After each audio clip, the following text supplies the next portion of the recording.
Ассаламу алейкум, Хазрат. Алейкум ассалям. Вы являетесь муфтием Москвы, Центрального региона. Эта должность и у вас недавно, и такой должности как бы не было. То есть последние годы Москва у нас, скажем так, не имела собственного муфтия. Скажите, вот, почему возникла такая необходимость и какие функции вот у этого муфтиата? Москва – столица нашей огромной страны, и в разный период разные структуры выполняли и до сих пор выполняют функции руководства общины мусульманской уммы, сообщества мусульманским. И если период, скажем, царского времени был один, в советское время была совсем другая история, там понятно, лихие годы воинствующего атеизма прошли. Слаженный традиционный устой, он немножко поменялся. Были созданы региональные духовные управления, были созданы самостоятельные управления. В России сегодня их больше 80. И мусульманская община Москвы, она, кстати, называлась изначально всегда татарской общиной. В Москве находится штаб-квартира таких уважаемых организаций, как Совет муфтиев России и Духовное управление мусульман европейской части России. И они как вели работу как и в Москве, так и вели работу и по стране в целом, и по региону. 3 года с лишним назад мы тогда приняли решение, чтобы в Москве было воссоздано или организовано управление, которое бы работало в большей степени с мусульманами, выходцами из Поволжского региона, то есть татарами, башкирами. Хотя мы даем себе отчет, понимаем, что Москва сегодня очень многолика. Если раньше в наших мечетях больше были вот выходцы из Поволжья, Урала, Сибири, то сегодня, конечно же, много выходцев как с Северного Кавказа, так и стран СНГ. Численность мусульман в столице огромная, большая, и работа, конечно, там предстоит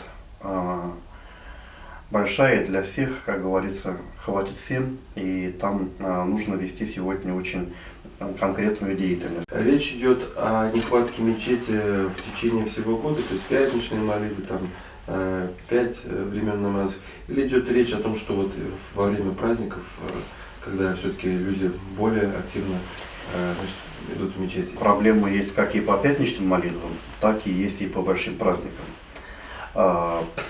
Если, скажем, вот там у нас сегодня 4 комплекса мечети, вот так официально называем, мечети не вмещают верующих людей, получается, что несколько десятков тысяч мусульман вынуждены молиться в пятничные дни на улице. И тут не идет даже речь больше о тех больших праздниках. Понятно, что там вообще у нас нету мест. Вот мы пришли к решению 3 года назад, договорились с властями города Москвы. И благодарим и мэра Москвы Сергея Семеновича, он поддержал эту инициативу, о том, чтобы проводить праздничные богослужения в крытых спортивных или выставочных помещениях. Вот мы уже традиционно 3 года с лишним проводим мероприятия в парке Сокольники. Если начинали с 700 человек, то сегодня уже несколько тысяч, там до десятка тысяч человек приходят, и в нормальных, хороших условиях. Представьте, что как импровизированная мечеть, и мимбары стоят, и расстелены ковры камышовые, и аппаратура, и тепло, и удобно. И вы знаете, что вначале ведь некоторые скептики нас предупреждали, что народ туда не пойдет, что как же там вот мусульмане, они в парке будут там себя вести там неподобающе. Все удивились тому, что мусульмане, как ангелы с небес, приходят и также уходят, и аккуратно, чисто, никаких проблем нету. То есть вот и такого рода сегодня вот эти начинания добрые, Сегодня и в других районах, префектурах уже начали и другие структуры проводить эти богослужения, и это удобно. Еще одна инициатива сегодня, то, что к нам, даже традиционно жившим в России горожанам, москвичам, относятся через призму мигрантов. Это большая проблема. Понятно, что скажем, такая неполноценность и законодательство вообще в этой сфере, она проблемна, но она бьет и по нам, по верующим людям. Конечно же, здесь тоже нужно вопросы решать, и тоже есть ряд предложений сегодня. Вот есть инициатива некое о создании центров адаптации для мигрантов в ваших городах. Один из вариантов тоже создание в больших городах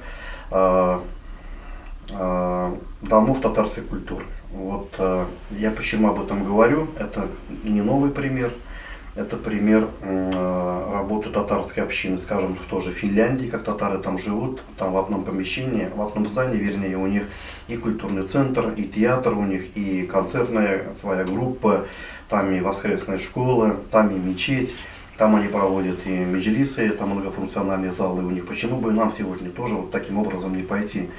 То есть вовлекать и как бы и наших сограждан, и это был бы такими некими центрами как бы работы.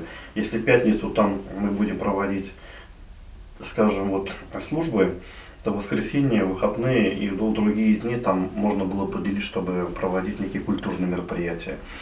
То есть сегодня нужно как-то шире на этот вопрос смотреть. Не просто там строить, вот там нам дают огромные мечети, но сегодня такая реальность. Московский университет, Государственный университет лингвистики, МГЛУ, проводили они исследования, социологический опрос в Дагестане, в Татарстане и в Москве по теме взаимоотношений между религиями, между народами и соотношений, как вообще вы относитесь к людям иной культуры, иной религии. Вот в Дагестане это отдельная тема, там понятно, там шкала другая. В Татарстане вот мы увидели, шкала очень ровная. То есть оказывается, в Татарстане очень добрые взаимоотношения между как и татарами, и русскими, и другими народами, которые здесь проживают, между представителями разных религий. А вот в Москве, конечно, ситуация совсем другая. Там отношение, оно немножко негативное, немножко даже больше. Но она формируется средствами массовой информации. Та же тема, которую там, очень много они говорили о том, что в городах режут барашек. Но ведь это совсем не религиозный вопрос, это не проблема мечети, имамов.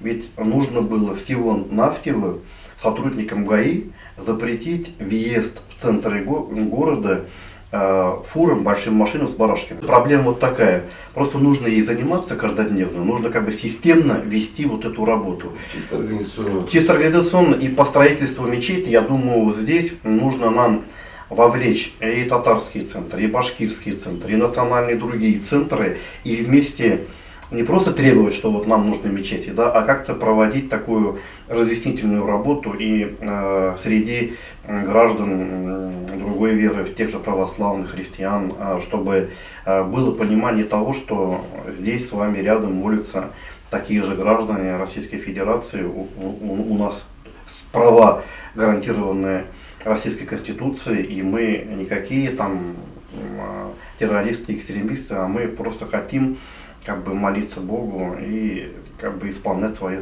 религиозный долг. Хотел бы вернуться к вопросу о финских татарах. Вот та модель, которую они представили, по сути дела, как бы модель, которая национальную общину, значит, ставит как-то на новый уровень, с одной стороны, и с другой стороны, мы ведь знаем, что в Финляндии к финским татарам было предложение войти, значит, в организацию там мусульман Финляндии.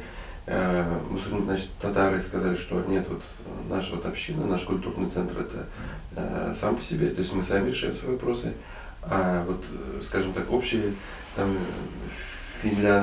общий финский там муфтият, или как там у них называется, вообще финская религиозная организация сама по себе. Почему я этот вопрос задаю? Дело в том, что и раньше были разговоры о том, что вот мы, татары, фактически те мечети, которые являются историческими и есть в России в разных регионах, это мечети, которые построили татары. Но мы видим, что в некоторых регионах сегодня уже татары занимают абсолютно там какую-то второстепенную роль. То есть татарские общины, мусульмане-татары практически не влияют на жизнь. То есть в основном это вот, опять-таки мы говорим о приезжих с Кавказа, с южных республик. То есть татары теряются. То есть мы, с одной стороны, ассимилируемся значит, в общем российском культурном поле, с другой стороны идет ассимиляция татар как мусульман. Как вы считаете, что вот эта модель, насколько она может быть не только в Москве, но и в других регионах быть применена? Действительно, ведь некоторые наши друзья могут нас упрекнуть в том, что ну как же вот вы говорите только о татарах, а ведь ислам не разделяет людей по национальному признаку. Понимаете, это действительно так, что и пророк Мухаммад, саллиллаху алейхи вассалям, учил тому, что нету разницы в национальности. Перед Богом близки к Богу только люди ахлю таква, которые богобоязненны. Мы имеем в виду, когда говорим о нашем народе, степень ответственности. Вот будучи татарским имамом, да, я, например, для себя считаю, что я больше ответственен за своих соплеменников. Я буду отвечать, как куллюкум равин ва куллюкум масулун ан рагиятихи. Каждый из вас пастух и будет отвечать за свою паству. В хадисе пророка Мухаммада говорится, что за свою семью, за свой приход будет отвечать имам. И обязанность татарских имамов заниматься с нашим народом. Не ждать, когда они придут к нам в мечети, а самим идти к ним. Не надо обособляться. И то, что сегодня, к сожалению, происходит, то, что как-то вот наши сограждане, соплеменники, татары как-то отходят от основ, скажем, ну, в принципе, живут в исламе, но вот исполнение всех установлений шариата, может быть, не получается, да? Но могли бы более активно как бы принимать участие. Ведь в Коране есть и другое, где говорится, что если один народ откажется от Аллаха, то Аллах Та'аля вместо них приведет другой народ, каумун джадид, придут другие. И мы искренне рады тому, что кавказская молодежь, молодежь стран СНГ, она вовлечена в религиозную жизнь. Мы даже смотрим с таким неким восхищением и ставим пример нашей молодежи, что вот ведь как могут верующие мусульмане Кавказа, верующие в страны СНГ как бы жить по исламу.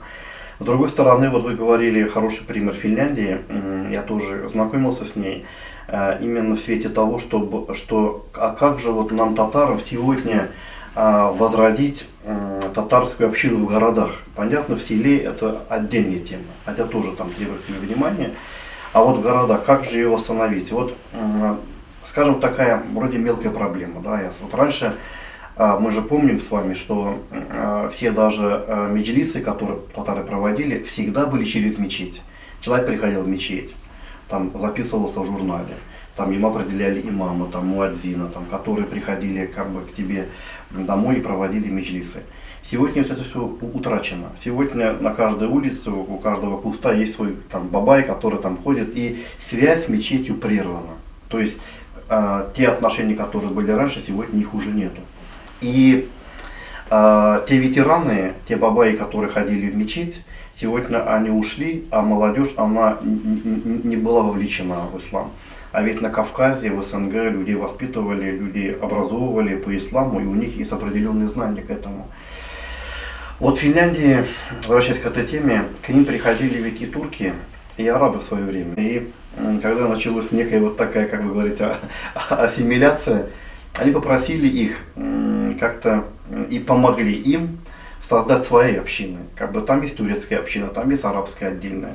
А чтобы не растаять вот в этом большинстве, чтобы именно сохранить вот свой татарский дух, скажем, да, вот как бы свои корни, вот они умудряются вот до сегодняшнего дня, несмотря на то, что они более столетий уже там живут в Финляндии, язык прекрасно сохранили, и культуру сохранили, и вообще как бы смотришь на них и как бы религию сохранили, да, и носители такой высокой культуры, они как бы и современные, и интеллигентные, и интеллектуалы, и в то же время они как бы верующие люди.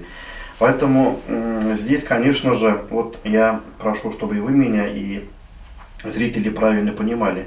Мы ведь, когда говорим о роли, там, скажем, татар, башкир, мы никак не умаляем роли других народов. Там, упаси Всевышний, такого быть не может. Верующий человек, какой бы он ни был нации, цвета, скажем, он наш брат. Но мы говорим о том, что нам сегодня нужно более активно работать. Почему на Кавказе, в той же Чечне, там Рамазан Ахмадович там проводит там великолепные мероприятия, там, да, как бы целые институты работают с народом, вот в других регионах. Почему мы не можем? Конечно, вот есть очень хорошие, вот, скажем, радостные события. То, что сегодня Всемирный конгресс татар как бы повернулся лицом к народу и вместе с религиозными деятелями, вместе с исламом, они ведут очень добрую деятельность. Вот последние события, которые были в Булгарах, нас очень обрадовали, когда и президент Татарстана Рустам Нургалиевич Минниханов, и первый президент Тимур Шаипишаймиев вместе с нами были на этом мероприятии, сидели. Но кому-то там может покажется, что вот ну сидели, ну и что. Но вот это очень важно для нашего народа, когда лидеры, когда ведущие люди вместе с нами, это некий такой показатель того, что вот мы все-таки как бы живем в демократическом государстве, мы как ведем и государственные устои, которые положены, но мы также и люди верующие, как бы. Это же, понимаете, жить по вере, это некая нравственная категория человека, то есть вот, доброта, милосердие. Ведь у человека должна быть правильная мотивация, почему он это делает. Но когда человек верует, то у него появляется очень серьезная мотивация того, что он должен это делать. А вот вести народ без веры сегодня это очень сложно. И, кстати, возвращаясь к теме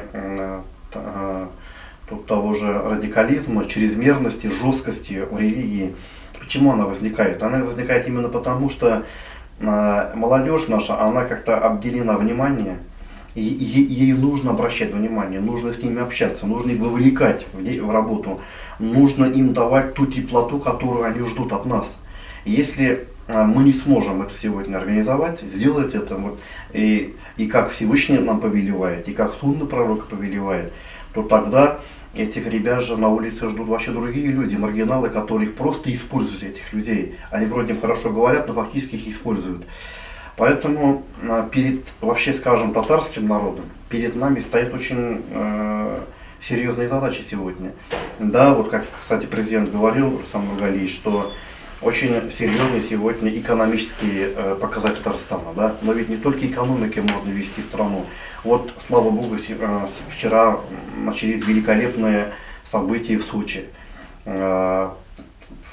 Построен почти новый город, да, вот, и это такой показатель того, что и Россия возрождается.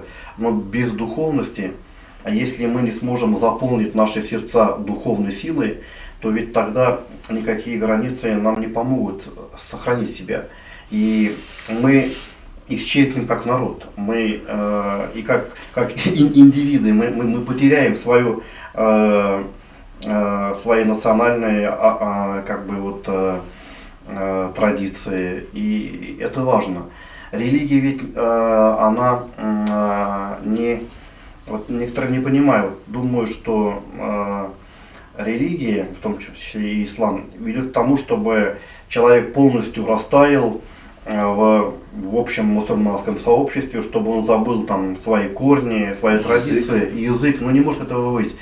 Тот же, и ведь об этом говорили исламские ученые, и Абу Ханифа об этом говорил, о том, что если ислам пришел в народ, и у этого народа есть традиции, которые не противоречат ценностям ислама, то, пожалуйста, как бы живи. Мы же видим, как и арабы, наши братья, с каким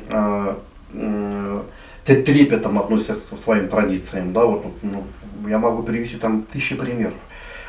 Те же турские страны. А почему вот мы, татары, скажем, которые приняли ислам еще от сахабов пророка Мухаммада, алейхиссалям, со времен Булгар, 1000 с лишним лет. Почему же мы сегодня должны растерять все свои качества? Вот мы в Москве, в частности, сегодня я очень радуюсь тому, что нам удается собирать около себя, около нашего скромного управления татарскую общину нашу. Почти 150 человек, там наши яксакалы и молодежь ходит к нам на пятничную молитву. Вот проводим большие мероприятия Курбан-байрам, Рамазан-байрам вот, в Сокольниках. Проводили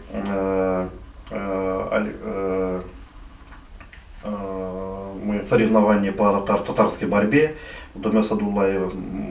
Очень большое количество ребят наши пришли, и мы на призы муфтията провели. Футбольные, разные спортивные игры проводим, другие мероприятия.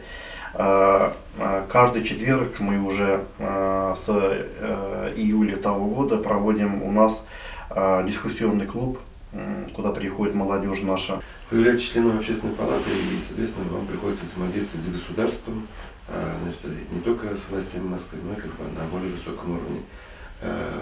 Расскажите вот вообще как бы об этой деятельности и каково отношение, значит, к мусульманам, к общественной палате, вообще как бы к мусульманам. Какие проблемы мусульман там удается поднимать?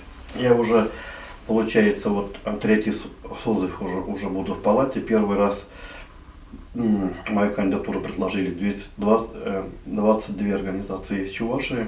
Второй раз я был по списку президента Медведева. И вот буквально неделю назад и президент Путин предложил мне войти в очередной состав общественной палаты. Я являюсь членом как бы палаты, и мы работаем в комиссии по межнациональным отношениям и свободе совести. Мы проводим очень разные мероприятия, и в стенах палаты проводили. Вот, кстати, в том году мы провели первое евразийское чтение, и тема была роль татарского народа в вопросе интеграции евразийского пространства. И вот именно, опять же, вот, я не посчитаю, что я такой националист, но просто нужно любить свою родину, свой народ.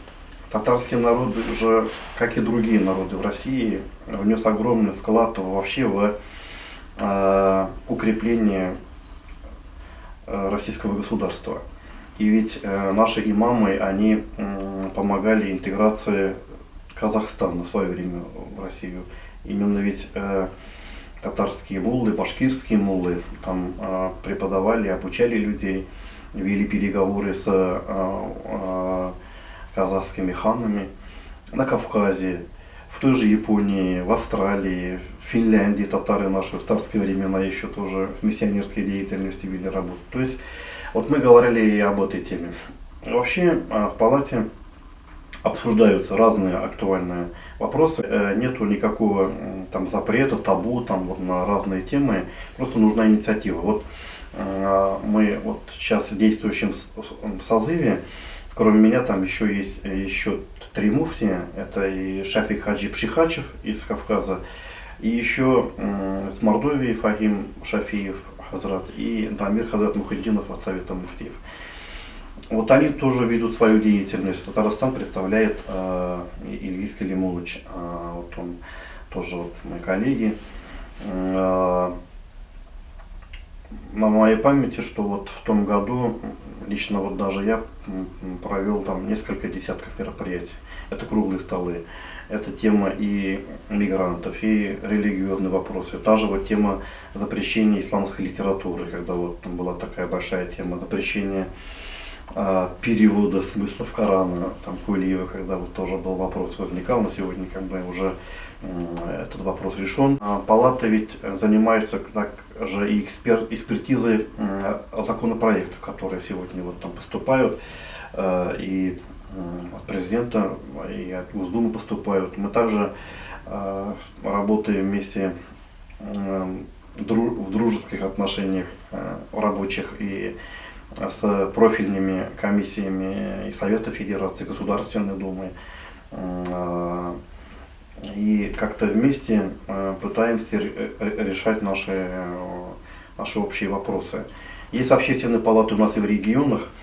И, кстати, вот сегодня палата федеральная, она стала председательствующим в МАИССИ. Это международная организация, объединяет 70 стран. Она объединяет вот схожие институты, вот как общественная палата по миру. И здесь тоже как бы есть деятельность. И вот мы сегодня нацелены на работу как со странами СНГ в направлении народной дипломатии, скажем, да, как бы общаться с людьми. Потому что там на своем уровне общаются руководители, там, парламентарии, депутаты, это одно. А вот представители общественности тоже вот на своем уровне мы как бы ведем вот такой диалог. Вот в том году на Евразийский чтение к нам приехали многие представители из стран СНГ. Вот мы были в разных странах, в Совете Европы проводили встречи. Вот сегодня обсуждается тема о возможной о выезде в некоторые мусульманские страны, чтобы как-то вот наладить контакт, хотя и к нам они приходят, там и с Алжира, и из других там стран к нам приходили. Вот в новой палате, хотя тема может быть не моя профильная религиозная, да, но вот я и тогда еще как бы высказывался. Вот палата немножко же как бы переформатирована сегодня, да, но будут сейчас представлены 83 представителя от региональных палат в федеральной палате. И 43 человека потом будут избираться еще интернет-голосованием. Поскольку наша страна, она в большей степени аграрная, вот меня удивляет, что до сих пор в палате нету как бы комиссии, которые занимаются аграрными вопросами. Там есть некий такой представитель, но вот в тоже Совете Европы, в схожих институтах, которые вот там, если называется очень так сложно, у них есть специальные комиссии, которые лоббируют интересы вот, аграриев. Вот ваши как бы желательно нашим зрителям и в частности как бы вот именно татарстанцам. Татарстан это культурная столица, культурная мекка нашего народа. Это наша колыбель. И как бы кто бы ни говорил, мы ориентированы так или иначе на Казань. Мы радуемся тем хорошим результатам, которые получаются у нас в Республике Татарстане. И гордимся тем, что вот Татарстан это может. Несмотря на то, что Татарстан вот совсем недавно прошел через очень тяжелые испытания, альхамдулилля, идет такое полноценное развитие Татарстана. Оно такое многопрофильное, как бы как со стороны и, скажем, и больших технологий, современных технологий, и промышленности, сектор очень серьезный здесь, и духовное, и культурное. Вообще идет такое очень бурное, конкретное, реальное возрождение. Это, конечно же, хорошо, пусть Всевышний и облагодетельствует как нашу страну в целом, так и Татарстан, чтобы мир, согласие, взаимопонимание, дружба, чтобы она всегда царила в наших регионах. Хадат, рахмат и ассаляму алейкум. Алейкум ассалям.